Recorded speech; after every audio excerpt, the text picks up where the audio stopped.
Hello भाई साहब, मैं परविंदर यास सोनीपत से हॉकी कोच। और ये हमारे पूरे हरियाणा से कुछ कोचेज़ इकट्ठे हुए हैं जिनका एक ऑब्जेक्शन है सरकार की कुछ नीतियों को लेकर के, अपनी भर्तियों को लेकर के। हम लोग यहाँ पे प्रोटेस्ट कर रहे हैं। यहाँ पे एक सिग्नली प्रोटेस्ट था और आप इसमें मैं बात पूछना चाहूँगा। हाँ जी मैडम जी, मैडम जी बताइए। हमारा जो आज का मुद्दा है, हाँ हमारा मुद्दा इसको है, कोचेज जो है और अपने ऑल इंडिया हरियाणा में, हरियाणा के जो कोचेज हैं, जो उनकी कोचेज की जो वैकेंसी है वो सीटी के अंडर की गई है। सीटी मतलब कॉमन एंट्रेंस। लेकिन इस कॉमन एंट्रेंस का कोई मतलब नहीं है। जब हम ऑल इंडिया लेवल पे एक कॉमन एंट्रेंस दे के उसमें एडमिशन लेते हैं, उधर मान के चलिए आप वॉलीबॉल में है, 150 बच्चे फॉर्म भरते हैं ऑल इंडिया से। उधर मान के चलो हरियाणा में 5 बच्चों का सिलेक्शन होता है, तो उसके बाद भी क्या उनको कॉमन एंट्रेंस की जरूरत है? जी, अकॉर्डिंग टू ऑल कोचेज हमें नहीं लगता है कि इसकी ज़रूरत है। तो हमारी कुछ डिमांड्स है जो हरियाणा के ऑल कोचेज है। सबसे पहली है कि हमारा जो कोचेज का है एलिजिबिलिटी क्राइटेरिया, ये क्या करते हैं कि जो आउटस्टैंडिंग स्पोर्ट्स पर्सन होते हैं, हमें प्रॉब्लम नहीं है आउटस्टैंडिंग स्पोर्ट्स पर्सन को आप जॉब दो, चाहे कोई भी जॉब दे रहे हो, लेकिन आप एक बात समझो, जब आउटस्टैंडिंग स्पोर्ट्स पर्सन है वो अपने करियर को बनाने में ध्यान देगा या अदर नए प्लेयर बनाएगा? अभी चल रहा है फिलहाल जो आउटस्टैंडिंग स्पोर्ट्स पर्सन को लगाया गया है वो इस चीज़ को छोड़ रहे हैं। वो जैसे कि हमारे स्पोर्ट्स मिनिस्टर हैं संदीप सिंह, उन्होंने एक लड़की ने उनको बोला था कि मुझे अपने करियर पे फोकस करना है, जबकि उसको कोच की वैकेंसी पे उसको पोस्ट किया गया है। लेकिन ये चीज़ सही नहीं, वो छोड़ दिया उन्होंने। लेकिन इस चीज़ का कि उसको स्पोर्ट्स पर्सन को नुकसान नहीं हुआ, ये किसको नुकसान हो गया? हमारे कोचेज़ को। तो सबसे पहले ये हमारा कि हमारा ये अगर आप कोच की भर्ती करवा रहे हो तो उसके पास डिप्लोमा होना चाहिए, क्योंकि 1 साल के अंदर हमें ये चीज़ सिखाई जाती है कि आपको बच्चे को कैसे ट्रेन करना है। तो वो प्लेयर को नहीं पता है, क्योंकि खुद उसकी तो ट्रेनिंग चल रही है ना, तो वो बच्चे को ट्रेन नहीं कर सकता। एक अच्छा प्लेयर हम नहीं कह सकते कि वो कोच अच्छा बन सकता है, नहीं बन सकता, लेकिन उसको ट्रेनिंग नहीं मिली है कोच की। तो हम यही चाहते हैं कि हमारा सबसे पहले क्राइटेरिया हमारा डिप्लोमा होना चाहिए स्पोर्ट्स कोचिंग में स्पेसिफिक।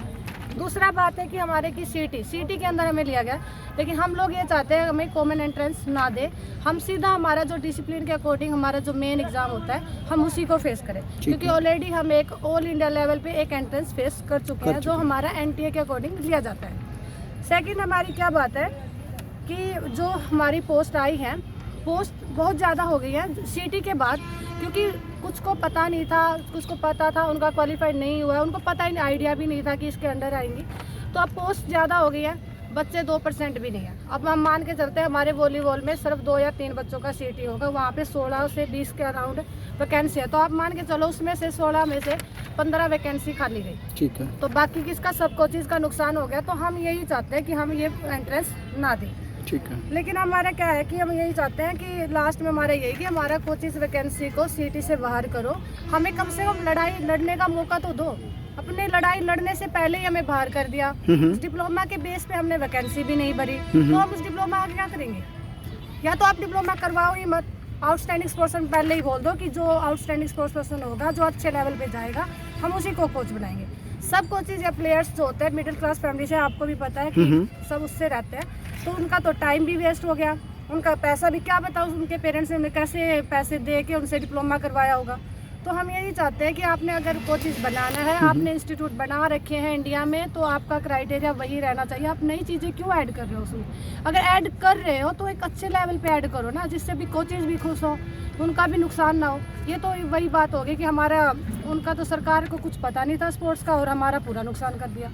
तो लास्ट में हम सरकार से यही चाहेंगे कि हमारी जो सिटी के अंदर से हमें बाहर करें, और जो प्रोसीजर होता है आप स्पेसिफिक गेम लो, डिसिप्लिन लो, उसके अकॉर्डिंग हमारा मेन एग्जाम लो और हमें भर्ती करो। Thank you. Okay, thank you.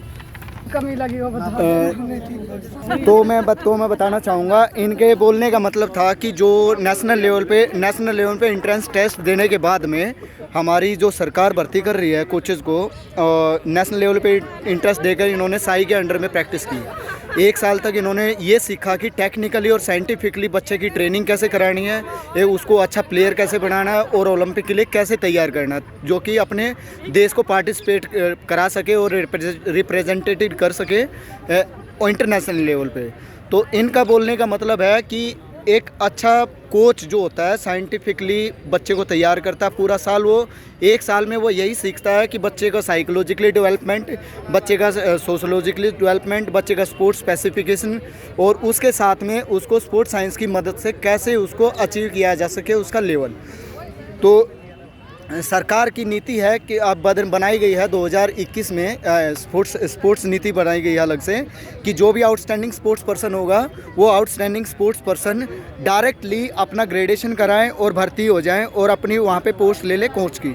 तो एक प्लेयर अपनी खुद की तैयारी करेगा या फिर सामने वाले प्लेयर की तैयारी कराएगा, बच्चों को तैयार कराएगा ग्राउंड लेवल पे, तो इनमें इनको कन्फ्यूज़न है कि how could it possible they are tackling with both of sides. वो अपनी प्रैक्टिस करे या बच्चों की प्रैक्टिस कराए। तो सरकार से ये अनुरोध है इनका, सभी कोचेज़ का, और इसमें मैं भी शामिल हूँ, कि भाई इस नीति को बदला जाए और इसके साथ में सभी कोचेज़ का, देखो कितने कोचेज़ हमारे साथ में यहाँ पे जुड़े हुए हैं पूरे हरियाणा से, सभी कोचेज़ का ये जो NIS क्वालिफाइड है, जो कि 1 साल अपना डिप्लोमा करके आए हैं। और ये डिप्लोमा छोटा मोटा डिप्लोमा नहीं होता, ये all India all Asia all of world में चलता है। स्पोर्ट्स अथॉरिटी ऑफ इंडिया इसको कराती है, जो कि NS पटियाला द्वारा ऑर्गेनाइज किया जाता है। NS पटियाला की 4 शाखाएं हैं पूरे भारत में, जो कि इन डिप्लोमा को 1 साल में कंडक्ट कराती हैं। तो इस पे इनका बोलना है कि हम कोचेज़ के बारे में भी सरकार कुछ सोचे, क्योंकि हमारी एज निकलती जा रही है। इन्होंने 1 साल से ऊपर हो गया, 2 साल से ऊपर हो गया, इन बच्चों का क्या होगा जो बच्चे अब NIS का डिप्लोमा कर रहे हैं या करके आ चुके हैं। कोई सरकार इनकी सूद लेने वाली नहीं है यहाँ पे हरियाणा में। सरकार ने इनको बिल्कुल लावारिस छोड़ दिया। अब इनकी डिमांड है कि सरकार हमारी भी बात सुने। धन्यवाद। जय हिंद, जय भारत, वंदे मातरम, जय भारत माता की।